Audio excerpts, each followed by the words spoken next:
What's up guys? So yeah, as you can see sa title na to kay nag-upgrade tag Yamaha R1. And the question kay nganong napaman eh? Duha tong motor? Hindi, wait lang.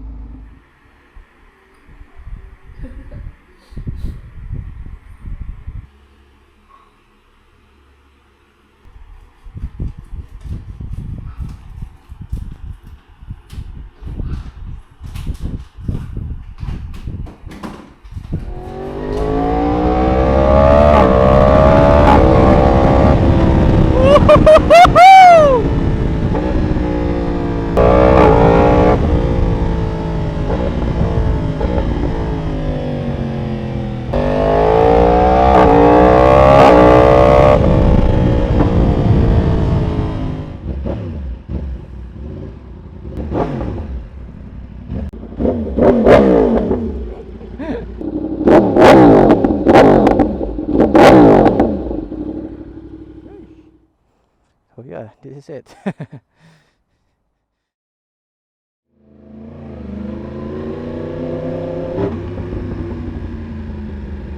So as you can see sa video, medyo duko atong angle, no?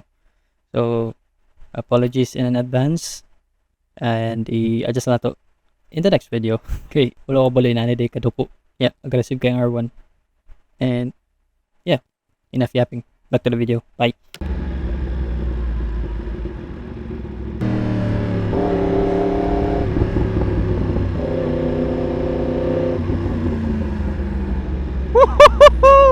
What is up guys? Uy, tanaw yung mga bata oh.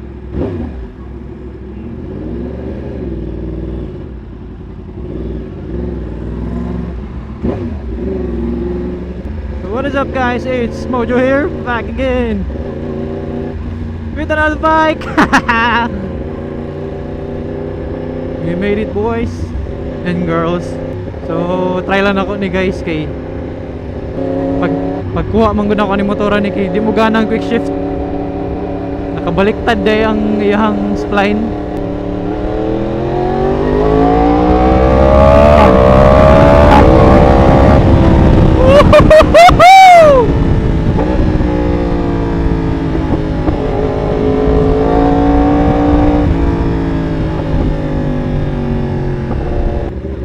Yaw initan ko ni R1.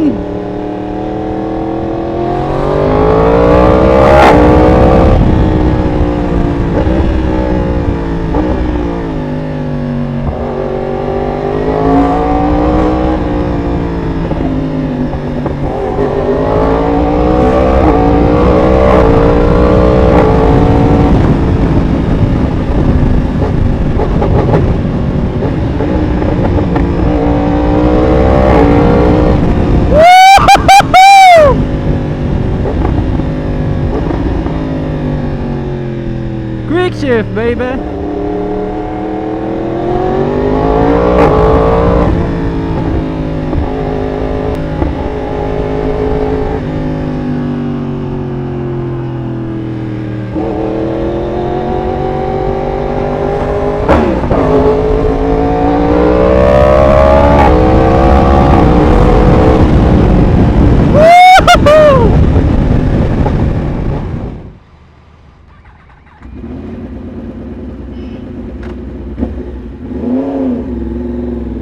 Inita ay 111 ang temperature tayo.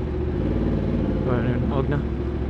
Well, that's a good sign kay isa po na sa dapat bantayan niyo pag ano ba, pag kag second hand ng mga big bike eh, dapat working ang iyang fans or yung cooling system niya.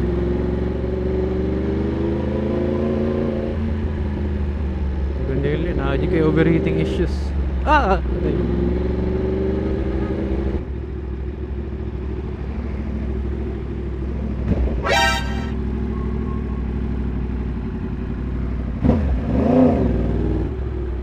Gani, fast reflex. Okay, naka Brembo Corsa Corta 19 na siya. Kusog kita kayo man po.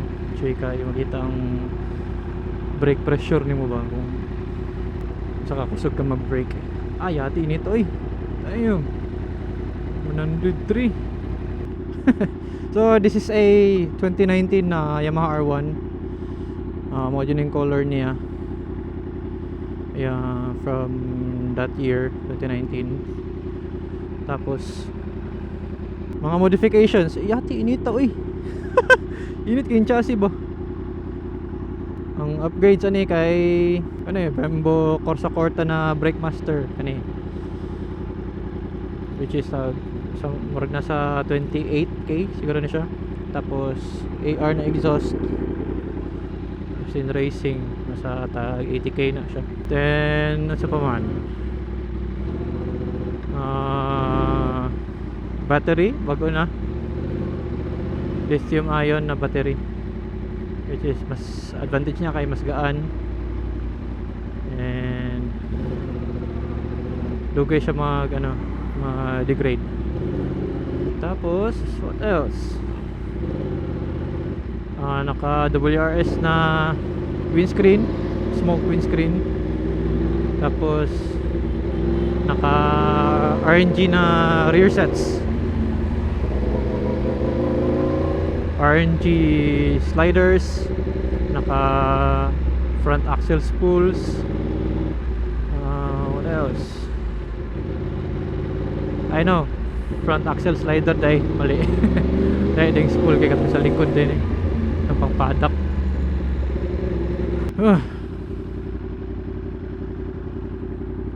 Baguhan ko sa ayang ka-aggressive ba.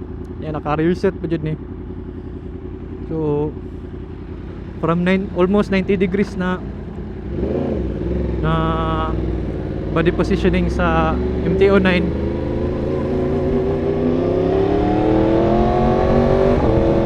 Karon kayo rin ako kaning halos mong hapa na sa ka-aggressive. Dirita kay landong kita na ko sa inyo yung mga R1.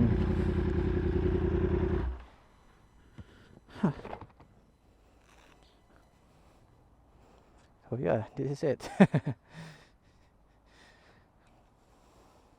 Nagpasagot ako eh.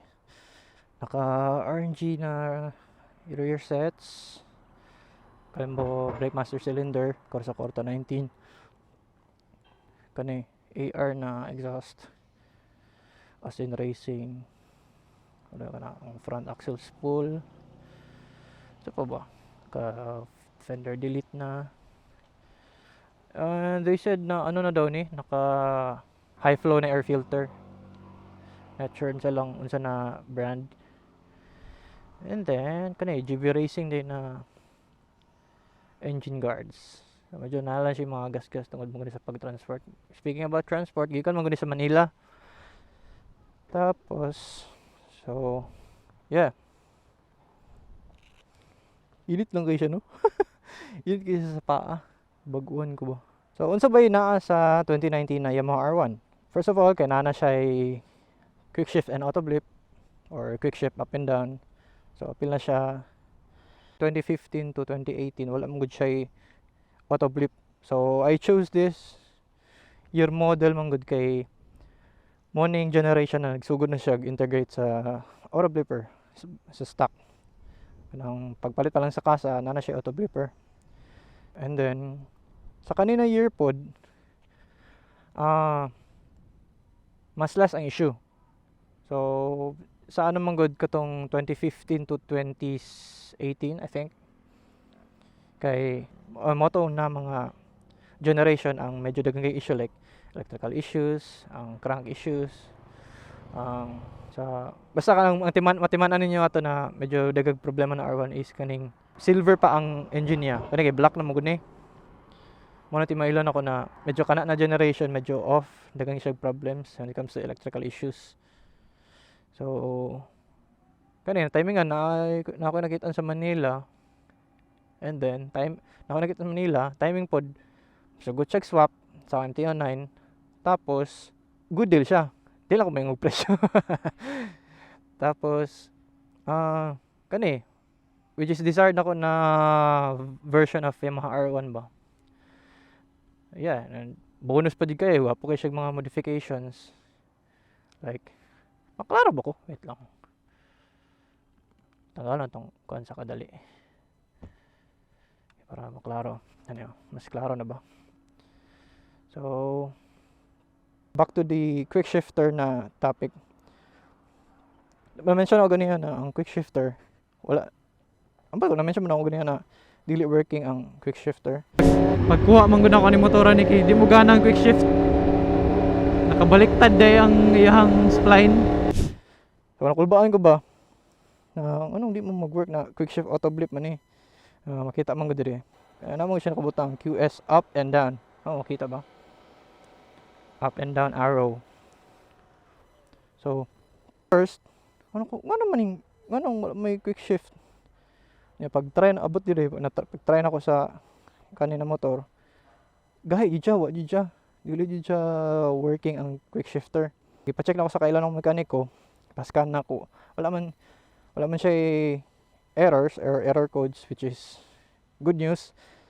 So most likely ang issue sa quick shifter is mechanical problems lang, like kinahanglan na siguro adjuston dire.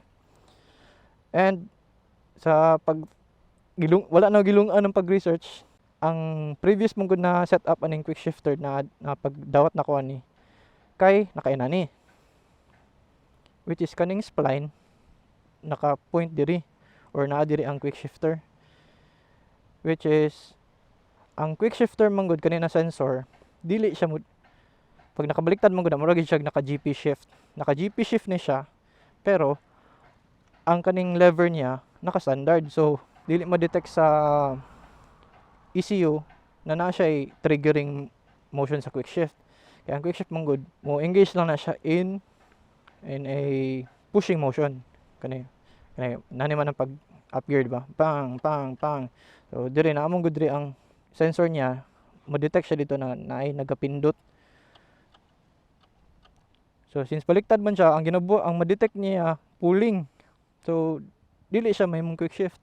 Mo na discover na ako ng quick shift dapat inato dai natin sa tabi. Gibalin ako diri ang iyang spline niya, and gibalin ako diri ang kaning shifting rod kay before mo guna diri, as you can see in the picture na siya diri. So dili jud siya ma-detect sa quick shifter kung unsa ang ginabuhat nako. So yeah. So now ano lang ko diri, pawog na tapos montage lang. Alright, let's go. Wala ito gamay kimag na ay mga tao sa likod, makuratan.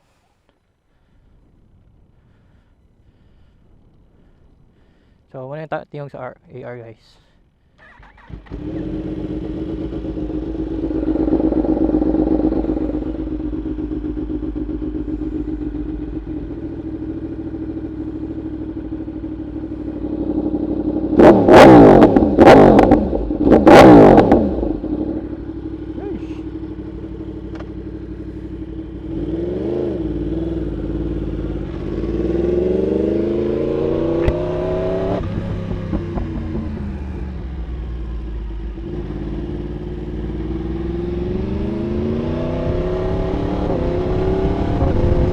Smooth kayong quick shift ba?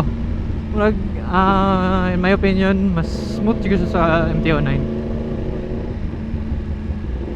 Tapos naman na siya mode sa quick shift. Amot ko tinuod ba to tong ang mode 2 kay pwede ka maka upshift maski close ang throttle, I don't know, or pwede ka mag downshift maski naka open yung throttle. Kay generally magud ang downshift magud dapat close yung throttle para ka maka downshift.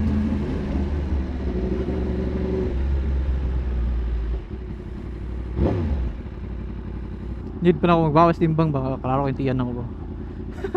Although nagabawas ako timbang ron, need pala extra work pa ba. Di ko ba pangit tanawon ng butchog ang masakayan ni. So sa seat height Medyo tipto ko pero dili manageable man siya mura siya. For me mas taas pa ang MT-09 siguro. Naka ano na gayon eh, nakatabas na ang iyahang seat. Merki bali ayang sa may bugan na part ba, or nakabawas na. Naka-on ang LCS ba, launch control system. Dami kay try bro. Gusto ko ng medyo mingaw na area kay disturbo ka ng motoran eh. Oh, dang dang dang dang dang dang. Saba ra ba kayo ni?